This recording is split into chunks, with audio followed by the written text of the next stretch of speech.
Je crois que Israël, c'est les génocidaires préférés des médias mainstream en fait. J'ai quelques questions sur les médias français et la production de l'information au sujet d'Israël. Je suppose que vous voyez tous qui c'est Monsieur Olivier Rafovitz, le porte-parole francophone de Tsahal et colonel réserviste de l'armée israélienne. Par contre, sur LinkedIn, il n'y a pas écrit ça. Il y a écrit que voilà, qu'il dirige une boîte de consulting. Alors vous l'avez vu dans tous les médias français, hein, à commencer sur I24. Je pense qu'il dort là-bas carrément.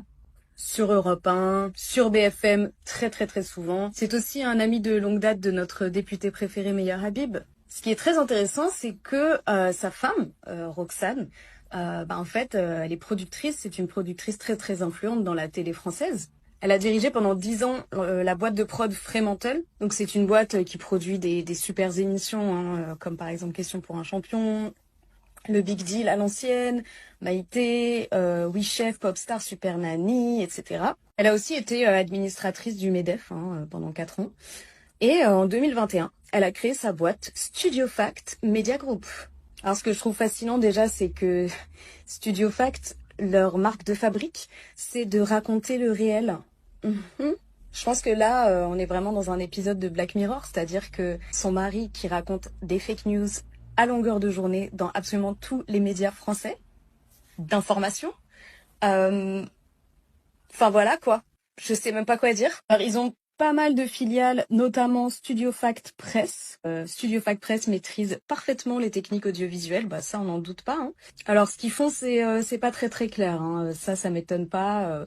Je pense que si on creuse, on va découvrir des vertes et des pas mûres. Alors ils ont aussi une filiale qui s'appelle Studio Fact Live, qui est dirigée par Christophe Barbier, qui est ma personne préférée de tous les médias français.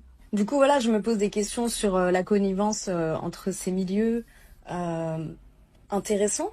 Étant donné que les 3/4 des chaînes d'infos françaises étaient en mode publi-reportage pour l'armée israélienne non-stop et que Olivier était invité sur absolument tous les plateaux tous les jours, pendant des jours et des jours et des jours, franchement, une endurance Psartek. Et sachant que la seule fois où un journaliste a osé le remettre en question, à savoir Mohamed Kassi, eh ben, ça a créé un tollé, à savoir notamment que Arthur a appelé TV5. Apparemment, ils ont aussi reçu un coup de fil d'un député.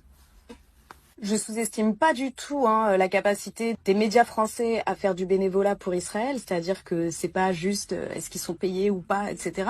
Je pense qu'Israël, ça représente l'Occident, le pouvoir, la colonisation, donc à peu près tout leur hobby, donc toute leur passion, donc c'est gagnant-gagnant quoi. En ce moment, je pense très souvent à la citation de cet humoriste Langston Kerman qui dit en fait les blancs, ils écrivent pas l'histoire, ils écrivent des fanfictions de leurs meurtriers préférés. Je sais pas ce que vous en pensez, mais je trouve que ça s'applique assez bien à l'actualité. Je crois que Israël, c'est les génocidaires préférés des médias mainstream en fait. Donc voilà, j'espère qu'on aura des réponses à ces questions passionnantes pour comprendre un peu comment l'info a été créée en coulisses. De la même façon que j'espère qu'on aura des réponses sur ce qui s'est passé le 7 octobre, parce que là, il y a beaucoup d'Israéliens qui commencent à raconter quand même que les hélicoptères de combat israéliens ont bombardé d'une façon assez bourrine quand même sur les kibboutz. Mais bon, il n'y a pas d'urgence, hein. Enfin, prenez votre temps vraiment tranquille. טיל ממסוק שיורה לתוך הקיבוץ. אבל לא הבנתי. מסוק צה"לי יורה לתוך קיבוץ ישראלי, ואז אתה רואה טנק נוסע ברחובות הקיבוץ, מצודד את התותח ויורה לפגז לתוך בית. זה דברים שאתה לא מצליח להבין.